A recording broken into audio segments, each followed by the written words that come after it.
Rigathi Gachagua is behind the mess in coffee. He came, he stopped all the sale of coffee. He wanted the sale to pass through here because he wanted to make money. The coffee farmers right now are suffering because of Gachagua. Same as tea. He went and meddled with tea. Now there's tea stocks which have stayed for 1 year in the Mombasa auction. Tea stocks from our farmers who have not been paid. And that's the guy now you're foisting. That's the guy you're giving your clout. That's the guy you're giving your attention because you're lazy, because you're stupid, because you don't want to read, because you let everything slide, because you don't want to hold people accountable, and that's how you don't even hold yourself accountable. You don't want to hold yourself accountable, and you don't want to hold anyone else accountable, so you fly with anything. You keep on to mask your last shortcoming, you continue to the next. This idiot, this NIS agent called Maverick Aoko, 2 weeks ago, she said with her own mouth, she said that Raila, this guy from Djibouti, is in a closed door meeting. He's going to come out and he's going to step down for Baba. And she said on her own tweet, hold me to account if that doesn't happen. In her own tweet. You guys are still giving her clout. You're still giving her retweets. Yet her herself said, if this is a lie, if it doesn't happen, please hold me to account and follow me and block me. So you, on that small basis, you cannot even hold her to account. How do you expect to hold politicians to account?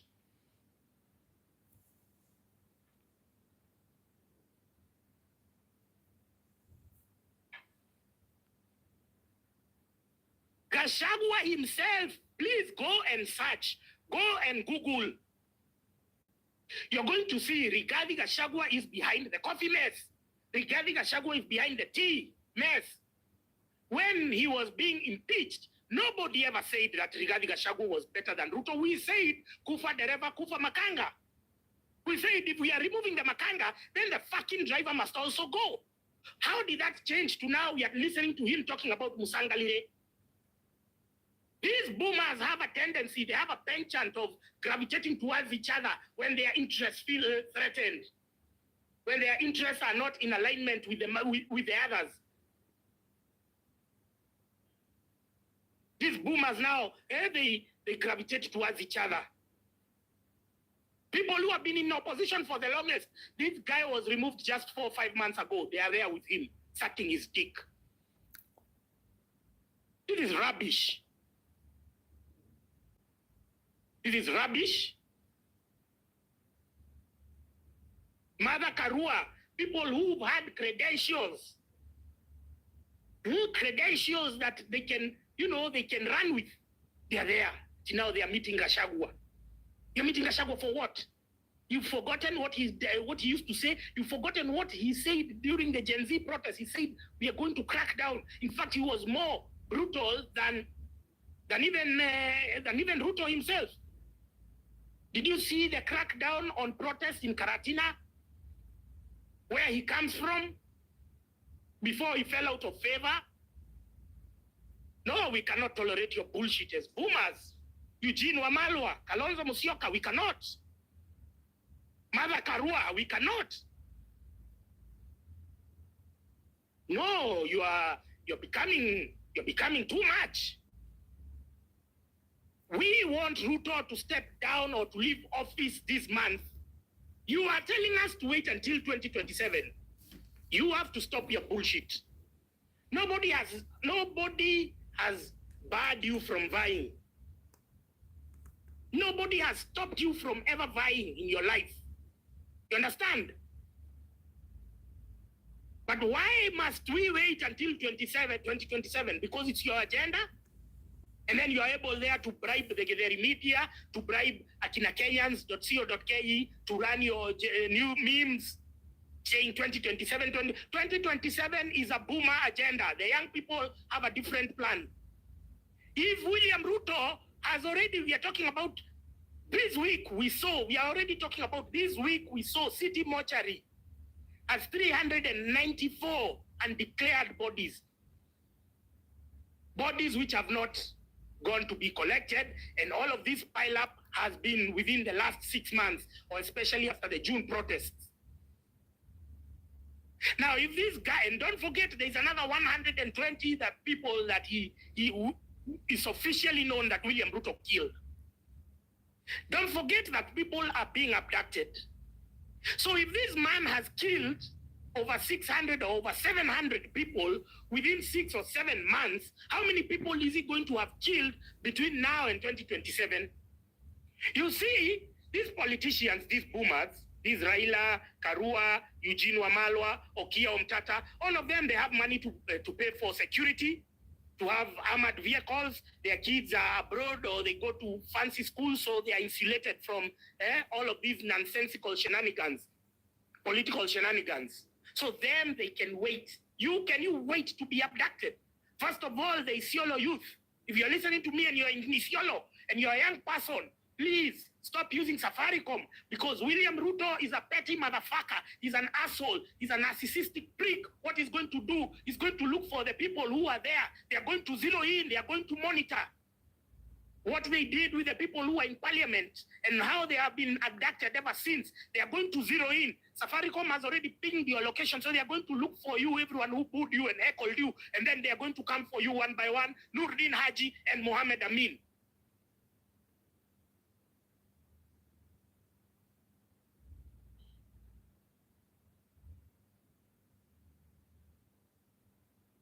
You understand? So if you're in Isiolo, please stop using Safaricom. William Ruto is a vindictive motherfucker. He's going to come for people because now you have embarrassed him in front of the world. He's feeling angry right now. You heard even his tone. It was escalating. It was escalating towards that level. You remember on June 25th where he said, I'm going to come and kill every one of you who tried to bring the government down because you are treasoners, you are criminals. You remember that speech. Isiolo youth, if you have a Safaricom line, dump it. Listen to me. I know, I've studied this shit. I know Nurdin Haji, I know Mohammed Amin. Mohammed Amin was in court. He was asked questions. He was interrogated there. He was cross-examined. He almost walked out. These guys, do you think they care about the law? You think they care about good governance? You think they care about human life? No, these are killers. And that's why William Ruto was going to Mandera in northern Kenya. He was going to pay homage to the people who have kept him in power. And the people who have kept him in power are Somali oligarchs. Somali oligarchs have kept him in power because he has killed domestic industry. He has killed domestic productions. To what? Now we are a net importer. We are importing everything coming through the port of Kismayu. He was even dressed yesterday. He was even dressed in a blue trouser and in a blue shirt and a white trouser. The colors of the Somali flag. You have to pay homage to the person, to the throne. He's not our president. He's representing the interests of another country. And then he has the audacity. He has the guts to call us treasoners. He's a treasonous motherfucker. He's a person who has absconded his oath of office. He's a person who should be living.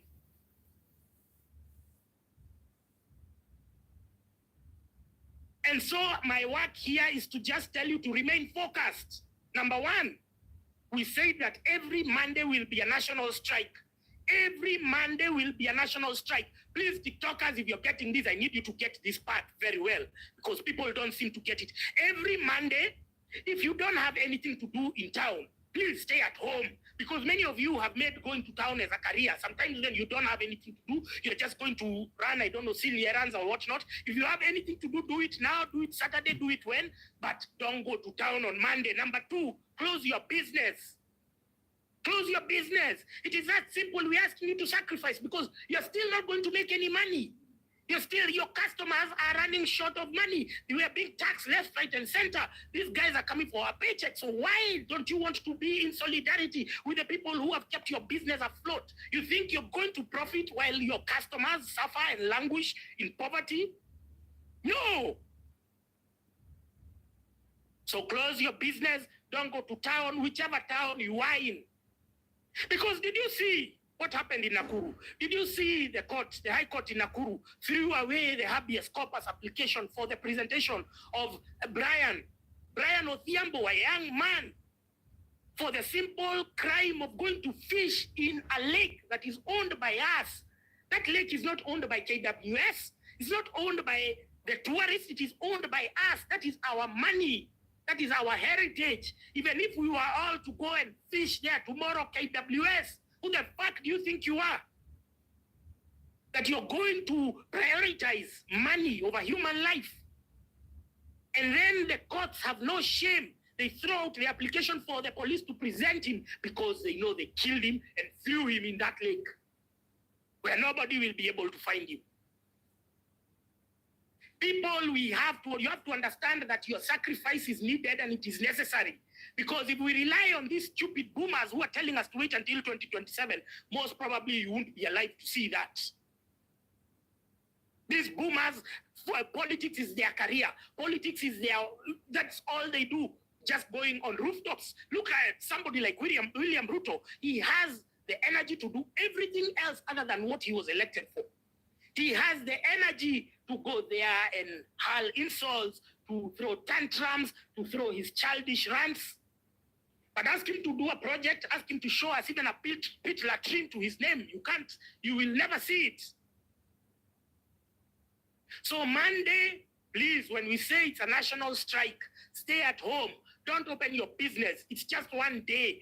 I'm telling you, at the end of this, you will benefit. You will be happy. It's better to sacrifice a few weeks and have a lifetime of prosperity than to continue entertaining this government. You need to block. We need to choke their revenue. We need to choke their tax collections. You understand? University students, this week you did a good job. Okay, you blocked the road. Nairobi University, you went to help. Technical University, you went to the streets. But they promised you that they are going to give you your help. They haven't sent that money. Just the same way they lied to sugar farmers in Western, in Mumias. They told them, oh, you're going to look, if you look in your phones, you're going to see the bonus. We didn't see that bonus. So join us in the protests. Join us. Whichever part of the country, don't forget you have grievances. So if you cannot march in town, or you cannot, since you're not in that position, stay at home. Some of you go when it's not necessary. Stay at home. Nobody will sack you. Nobody will relieve you of your job. That, oh, when I said Francis Gaido has declared a holiday, or when you go and tell your human resources manager that, you will never be sacked. And if you've ever been sacked for that, tell me, the employer, DM me the name of the company and the employer. Huh? We are here trying to fix the economy. We are here trying to fix the country. But then we are being sabotaged. I told you the biggest war that I have ever fought in my life is not against Ruto. It's against the internal sabotage. It's against these bloggers, these rural-bred, retarded bastards. Oh, Gishagi, hiyo shamba inamsumbuanga ni nini? Ukikuja town, if you want to be part of the global community, then you leave your stupidity, you leave your ruralism behind. And then you say, now I am a new person. This is my Damascus moment. I cannot go to where we are aspiring to go with the same mindset that I had. That's why I saw this stupid PS. She's called Mary Modoni, the PS of health. She goes and says, Shisha is bad. Shisha can kill you. Shisha can do X, Y, and Z. Because she has nothing else to offer. Because she has no other catalog of achievements. She should be telling us, we have opened this new level 5 hospital or this new referral hospital so that if you get sick from smoking shisha, you will find healthcare. Hey, we ban shisha. No, Shaggy, that is ruralism. Shisha brings tourists. I told her to compare all the North African countries, Egypt, Tunisia, Morocco, Algeria, where shisha is legal, shisha is prevalent there. And to compare with our life expectancy rate, so that you stop lying. just because you don't have anything to say. When you stand up in a podium, you realize, oh shit, I have nothing to show these people to justify my being in office. So let me latch on, let me work on their emotions. That is how they came to ban alcohol, to bring alcohol. Saying, oh, alcohol is the one which is causing problems. No, it's your corruption. We have looked at the statistics. We know how many accidents are caused by PSVs and by small cars. But you, because you have not fixed the road, because you have not marked the pedestrian zebra crossings, because you have not put traffic lights, because you erect bumps anyhowly, which cause the accidents, now you want to shift blame. We are telling them that their time is up. Today we had a high court pronouncing itself, saying, I need you to get this very right. I need you to get this very right. They said that Moses Wetangula had made a ruling, an illegal and unconstitutional ruling, saying that Kenya Kwisha Shit should have the majority and thus have the numbers to appoint a majority leader. Number two, they said that Moses Wetangula was in breach of the Constitution by serving as the Speaker of the National Assembly and the party leader of Ford Kenya. Now listen, the petitioner had not asked for the courts to declare Moses Wetangula's seat unconstitutional, please. Or Kimani Ichung'wah's seat unconstitutional. No, it was just to define who has the majority in parliament. That is what the petitioner had asked for. You see, the court cannot grant you what you have not asked for. But we already know that by that pronouncement, the court has declared that Moses Wetangula is illegally in office. Kimani Ichung'wah is illegally in office. What should happen right now without any further delay is that Moses Wetangula should leave office. All the security should be withdrawn from his house, from his residence, from his car, his motorcade, everything should be withdrawn, and Parliament should elect another speaker without any fail. Parliament, you've been given one last chance to redeem yourselves before we come there and finish the job. You know the job that we started last year? We are going to come and finish it if you don't redeem yourself. Right now, please ensure that Moses Wetangula is not in office by the close of business today.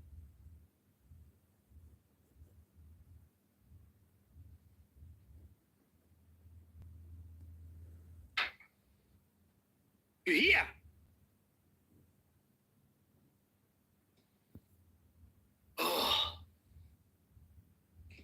Moses Wetangula is illegally in office. Forget about what you have been told. Forget about what the media will be paid to spin. And they are doing some wordplay. They are trying to mess up with what the judges or the High Court judges declared and pronounced today.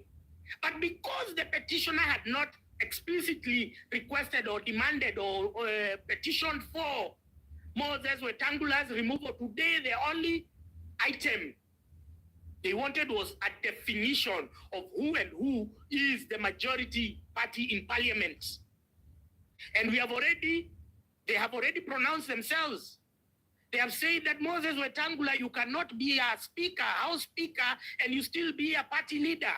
You have continued to do that. So listen, have you ever gone to court and they told you, no, whatever you did last year, we have forgiven you. Now start afresh. No, you are punished immediately. So the punishment for Moses Wetangula is that he has been serving illegally. He knows the Constitution. He's a lawyer. And he has been serving as both the House Speaker and the party leader of Ford Kenya. So he is in breach. And if tomorrow I go and file a constitutional appeal myself and say I want him to be declared, it will be granted. But we don't have to go through that. We don't have to do that process. Once again, the courts have already pronounced themselves. So whether it is now, whether it is 6 months from now, Moses Wetangula, you're still illegally in office. And the best thing you should do is leave before you're kicked out. Moses Wetangula is the one who had hired mercenaries to be at the rooftop of parliament to shoot Gen Zs.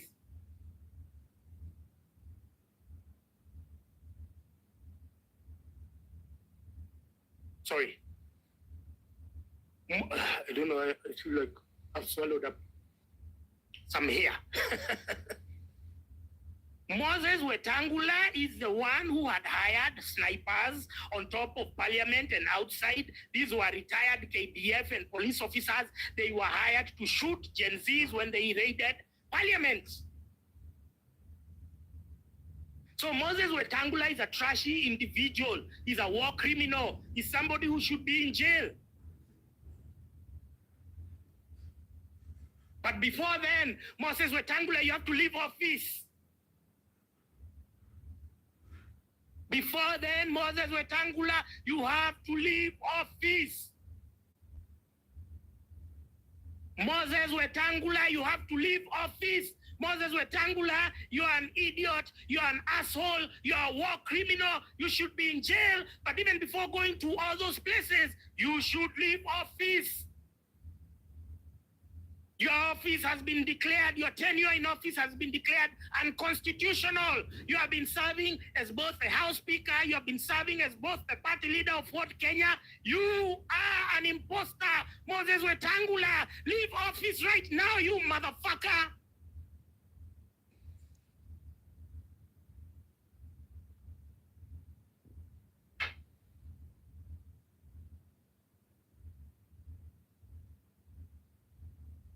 On February 17th, listen to me here.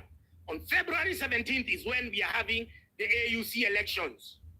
February 17th will be a Monday, the same Monday where we normally declare a national strike. So on that day, not going to work, not going to do anything. You will be at home following the proceedings of those AUC elections. And afterwards, there'll be a big celebration. There'll be a big street bash. Wherever you are, just come out and celebrate. Because these boomers are telling us to wait until 2027. How many young people will Ruto have killed by then? Then they have the luxury. Then their core business, their career, all their lives. Kalonzo Musyoka has never known anything else. He's just on top of a sunroof. Eugene Wamalwa is just meeting five-star hotels here. Hey, say the press conference come. That's all they have ever done in their life. Now then they can wait until 2027. Us who want to be productive, us who want to contribute to our country, we cannot wait until 2027. Listening and watching to Ruto, moving from transversing the entire country, spewing his lies. William Ruto, Uhuru Kenyatta, they've never worked a day in their lives. Kalonzo Musyoka, they've never run an enterprise.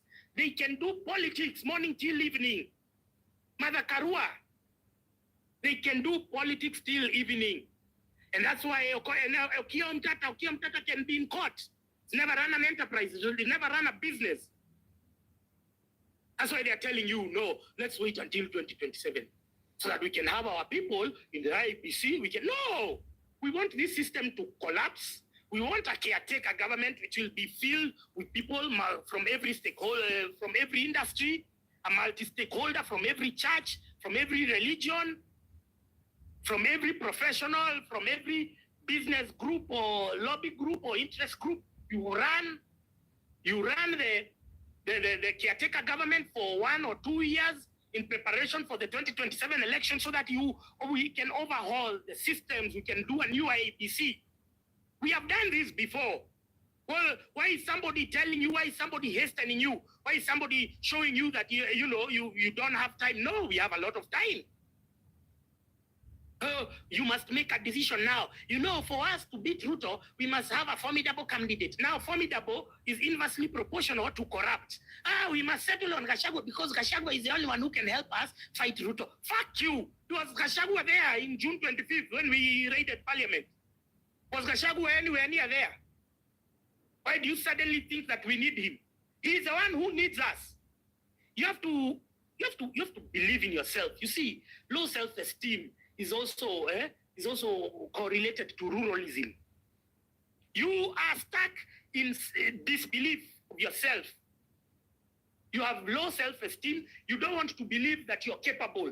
Now, please do not infect the rest of us who have seen it, who have internalized it, who have seen the potential. Please do not spread that negative energy to us. If you think that Gachagua is the only one who can liberate you, please go to Amunyoro and suck his dick. For the rest of us, we know in June, he was nowhere. In June, he was nowhere. In June, Gachagua was nowhere. Why do you need him now? He's the one who needs us. So Gachagua, if you're not talking our language, go fuck yourself. If Gachagua, you're not saying Ruto must go this month, please, and you're telling us to wait for 2027, go fuck yourself. Gachagua, you become too much. And these PR nonsensical shenanigans that you're doing, that you're always engaging us with, are the very reason you are removed as a deputy president. Because you are outshining the master. You are always on the media saying nonsensical stuff. You have hired Gonjiri Wambogo and all your propagandists to take your, because you are an agent provocateur, they take the polarizing statement that you say, and then it ends up on the media, on the blogs, on everything. And so you are bogging us down with your negative energy, Gachagua. We would have made immense strides before if you hadn't joined the movement or purported to join the movement. Please, Gachagua, we have not forgotten. If you want to vie in 2027 after we overhaul, nobody has stopped you. In fact, we can even overhaul the constitution to allow you, because normally somebody who has been impeached, cannot be allowed to run again. So even all these rantings and ramblings that you're doing are an exercise in futility. But we can overhaul and amend the constitution to allow you to vie in 2027 after this system falls this year. We can do that. So why aren't you joining us? Why aren't you, Mother Karua, joining us? Why aren't you, Kalonzo Musyoka, joining us in saying Ruto must go? Why are you telling us to wait until 2027? What's the catch? Because all of you are state-sponsored puppets. All of you are state-sponsored hoodlums. All of you have been sent to disorient and to disrupt the Gen Z movement. And let me tell you, you will not win. You will not prevail. Boomers, the generation of boomers, the retrogressive, the redundant generation of boomers, you have bequeathed us nothing other than misery, other than poverty, other than oppression, other than disenfranchisement. Boomers! You will not win. You will not prosper. Boomers!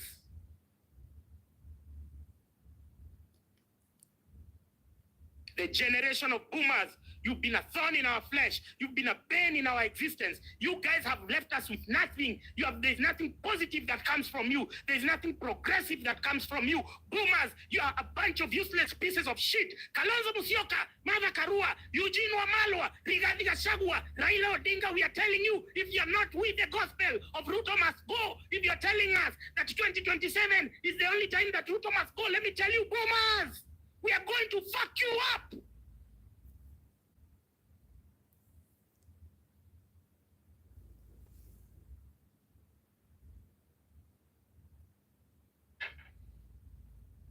Boomers, you will not waste our time.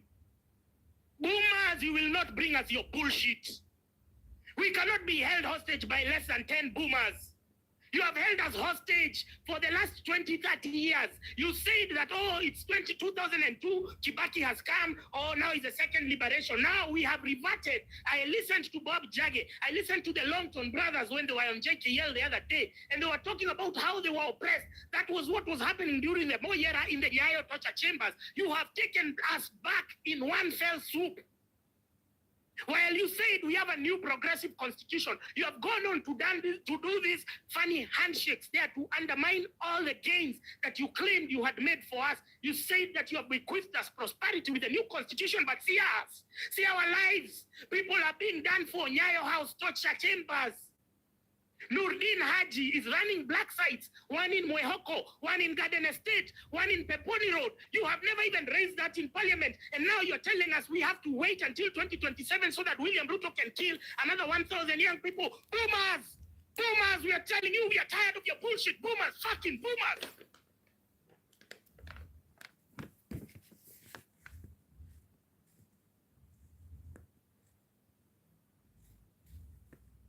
I'm tired, man. Every time they are always pushing a false dawn. Every time it's a false dawn.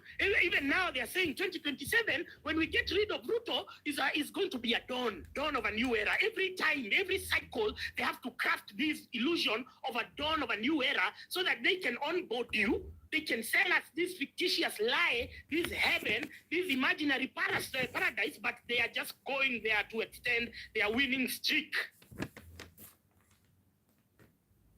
They are just going there to continue with all the malfeasance that has been associated with past regimes. Can you imagine in 2025, we are discussing about Nurdin Haji and Mohammed Amin abducting people, taking them to torture chambers, handcuffing them for 31 days. 31 days, you've been handcuffed and you're naked. That is what was happening in 1992 and 1990 and the 1980s.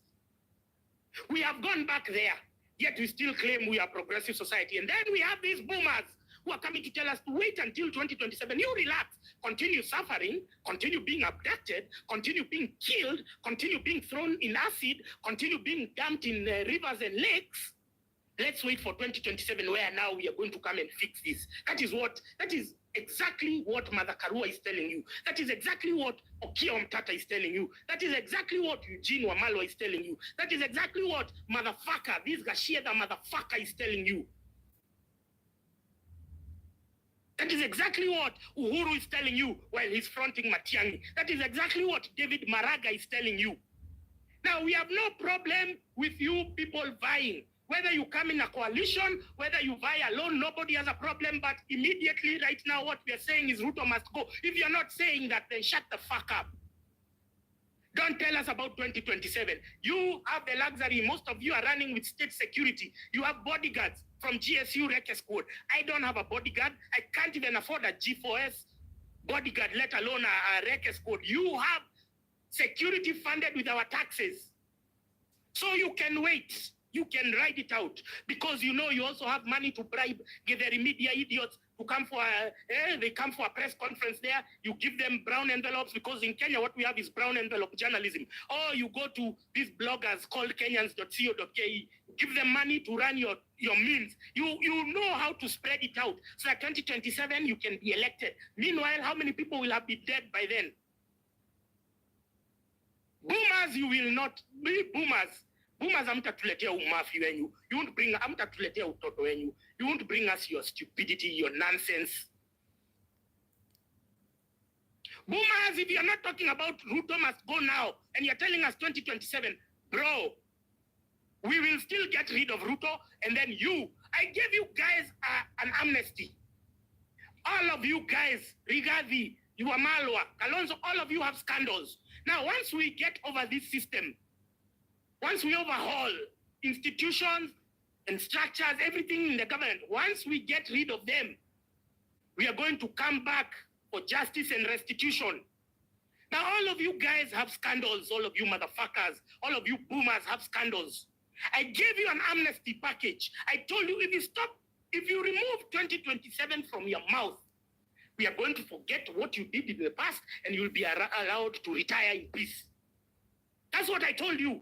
That's what I told you, boomers. That's what I told you, Eugene Wamalwa. That's what I told you, Kalonzo Musyoka. That's what I told you, Rigathi Gachagua. That's what I told you, Mother Karua.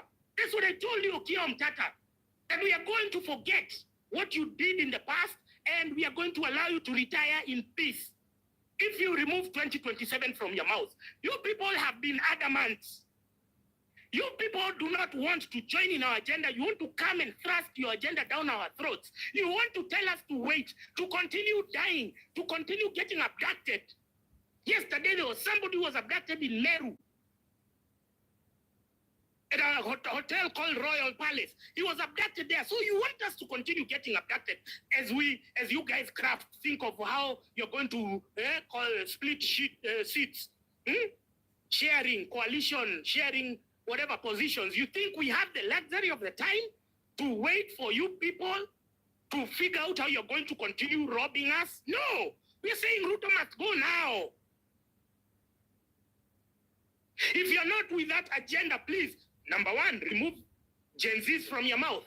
Stop talking about Gen Z vote, because we don't give a shit about you. We are still going to remove Ruto, and we are going to come for you. You people who came to undermine our movement. You people who came. Rigathi Gachagua is the biggest demobilizer of Gen Zs. Rigathi Gachagua, you're the biggest demobilizer of Gen Zs. And once we bring down this government, we are coming for you. Oh, you people are banking on 13th century war doctrines. Oh, the enemy of my enemy is my friend. That's rubbish. The enemy is your enemy. Period. The enemy is an enemy. Stop saying that the enemy. This is how you people have been dying. This is how you people, you've been going somewhere, you see somebody, you see. I've been saying that Okia Omtata is the one who is coordinating abduction of young people, because he had bamboozled you with a lot of lies, because you people lack the vision, you lack the knowledge and the wisdom to see through the bullshit of these boomers. Bob Jage comes on JKL and he's asked what happened that day. He says that he received 2 phone calls. One was from Jimmy Wanjigi. Jimmy Wanjigi was saying, I've been arrested, come to Kamukunji. You offer support. You come with your hired whatever. Okay? Then, but before he went to Kamukunji, where did he pass by? The office of Okia Omtata. The office of Okia Omtata. Because these cliques you guys have aligned yourselves with, you don't know those people. This is the same mentality that you have of the enemy of my enemy is my friend. No, the enemy is the enemy. Period. So you go there, you think Okia Omtata is a good guy, you abducted, you go missing. The one of the Mulolongo 4, one of them had met Okia Omtata. I don't know whether the others had met him.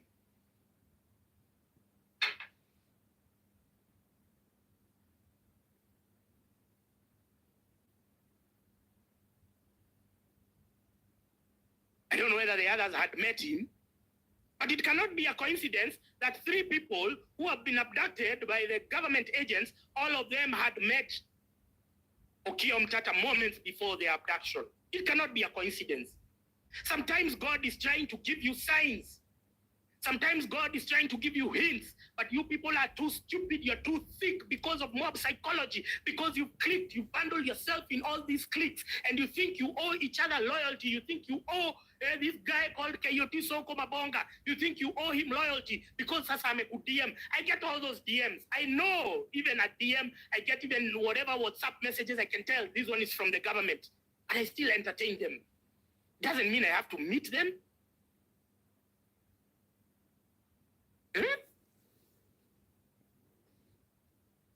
So, Okia Omtata, 3 people have been abducted, and all of them had met Okia Omtata prior. You want to convince yourself that it's a coincidence. You go and meet Okia Omtata tomorrow. What are you waiting for? Go and meet him.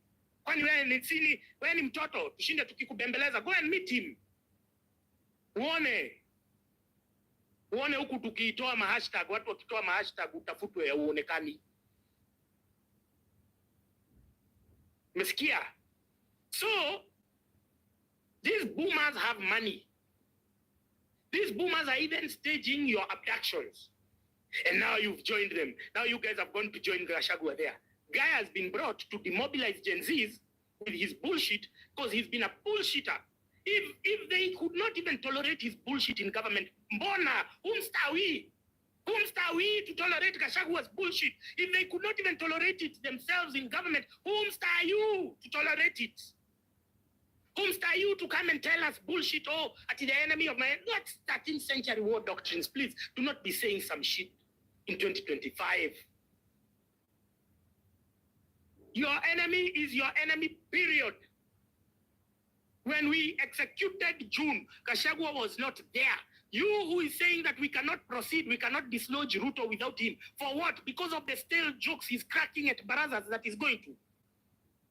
Or what value has he brought? What momentum has he brought that you've seen it can dislodge Ruto? You know, you have to be, when you're saying some things, you have to show, you have to table your evidence. What momentum has he brought that has shown that it can dislodge Ruto? In fact, Ruto has become more emboldened. He's become more ruthless and rude and toxic Ever since Gachagua now went on a competing spree, now they are competing who will talk the most shit. But as we were not about the shit, as we were about the debt, the taxes, our conversations were on an intellectual high. Before we were raided, before we were infiltrated by the rural-bred retarded bastards, by Jim Jue, and all these other idiots who are telling us about Gachagua. We were talking intellectual stuff. That's where we need to be. Don't need to be listening to Gachagua's bullshit. So the High Court has pronounced itself. Members of Parliament, you've been given one last chance. You've been given one last chance to redeem yourself, members of Parliament. Members of Parliament, mumepewa nafasi ya mwisho ya kujiredeem. And if you don't redeem yourself, members of Parliament, we are telling you, this time round, we are coming to finish Kumalo. Tunakuja kufinish Kumalo, and if you don't remove Moses Wetangula, if you don't remove Kimani Ichung'wah from office, if they don't leave, if they don't vacate their seats by tonight, members of Parliament, we are telling you that the next time we come to that house, we are going to finish Kumalo. When we come to your properties, we are going to finish Kumalo. When we come to your residences, we are going to finish Kumalo. Members of Parliament, the High Court has granted you one last chance to redeem yourselves. Remove Moses Wetangula. Remove Kimani Ichung'wah from their positions tonight. Failure to do so. We are going to come to your homes. We are going to come to your businesses. We are going to vandalize anything that is associated with you, members of Parliament. You will see the wrath of Gen Z. What you saw last year was just a tip of the iceberg. This time round, tunakuja kufinish Kumalo. Members of Parliament, are you listening? Hello? Members of Parliament, the High Court has granted you one last chance to redeem yourself. Please take it. Because we mean business. You've seen what has happened in Isiolo. People are heckling. They're telling Ruto must go right to his face. If they are telling the head of state that, who the fuck do you think you are? You're just a mayor MP. We are telling you, you have to remove Moses Wetangula. You have to remove Kimani Ichung'wah from office. You have to unseat them today. Do not delay.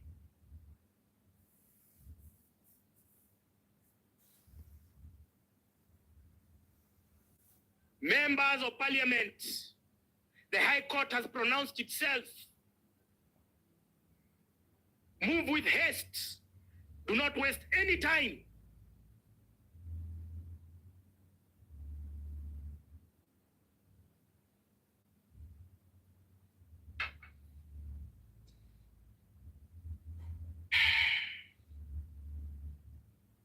Isiolo youth, you have made my day. You have given me energy to come and do this live. Isiolo youth, you're amazing. I'll come to Isiolo. Isiolo youth, you're amazing. You're fantastic. I have all the good things that can be said should be directed to Isiolo young people. You've made my day. You've made Kenyans' day. You've given us energy. All the people who live in fear, they've been sold for fear. They've been told, wait for 2027. They've been distracted by nonsensical anecdotes like Musangalire. Some of them are even making AI images of that rubbish. We've moved from talking about taxes and debt, and now we are talking about Musangalire. Can you see how far we have dropped? Am I cooking my own stories? Am I mad? Can't you even ask yourself? Unaweza jiita mkutano and ask yourself. Last year we were discussing about tax. Last year we were discussing about debt. Now we are talking about Musangalire.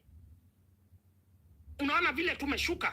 Now it's up to you to liberate yourself, to elevate yourself.